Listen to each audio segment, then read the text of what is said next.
રાજકોટના ઉપલેટા શહેરમાં આવેલી તાલુકા પંચાયત કચેરી ખાતે ખાખીજડિયા ગામના 2 વ્યક્તિએ ઉપવાસ આંદોલન શરૂ કર્યું।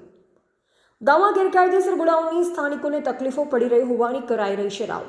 ખાખીજડિયા ગામમાં ગેરકાયદેસર દબાણ અને ગોડાઉન બનાવેલ હોવાના વિરોધમાં ઉપવાસ શરૂ કરાયા। 3 વર્ષથી તંત્રને ફરિયાદ કરી છે, છતાં નિવેડો નહીં આવ્યો હોવાની કરી રાવ। તંત્ર દ્વારા ગેરકાયદેસર ગોડાઉન હટાવવામાં આવે તેવી માંગ સાથે ઉપવાસ આંદોલન શરૂ કરવામાં આવ્યા। રિપોર્ટર ભાવેશ ગોયલ, ઉપલેટા। મારું નામ દિનેશભાઈ કાનાભાઈ ગોહેલ છે। હું ખાખીજડિયાનો રહેવાસી છું।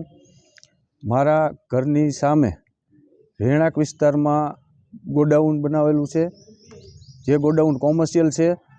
આ ગોડાઉનના કારણે આજુબાજુના રહીશોને અમને બધાને બહુ તબલ પડે છે। આના તેમ છતાં વારંવાર રજૂઆત કરવા છતાં કોઈ જાતની આજ સુધી કામગીરી નથી કરી। અમારી માંગણી એ છે કે આ ગોડાઉન વિરુદ્ધ તાત્કાલિક કાયદેસરની કાર્યવાહી કરવામાં આવે, પરંતુ આજ સુધી કોઈ કાર્યવાહી થઈ નથી। અને આ ગોડાઉન બાબતે અમે આજે 3 વર્ષથી રજૂઆતો કરીએ છીએ, પરંતુ ક્યાંયથી કોઈ જાતની આના વિરુદ્ધ હજી કોઈ કામગીરી થઈ નથી। જગ્યા સરકારી છે, ખાનગી છે?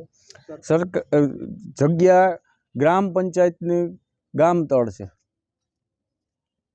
ગામમાં આવા કેટલાક દબાણ જે છે એ બાબતે મને કોઈ ખ્યાલ નથી।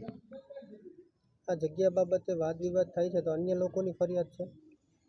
નહીં, એવું એ બાબતે મને કોઈ ખ્યાલ નથી। તમારી માંગણી શું છે? અમારી માંગણી એ છે કે રહેણાંક વિસ્તારની અંદર ગેરકાયદેસર આ ગોડાઉન ચાલે છે અને આ વ્યક્તિ વેપારી છે, એના ગોડાઉન વિરુદ્ધ કાયદેસરની કાર્યવાહી કરવામાં આવે। નિયમ અનુસાર જે કાર્યવાહી થતી હોય એ કરવામાં આવે।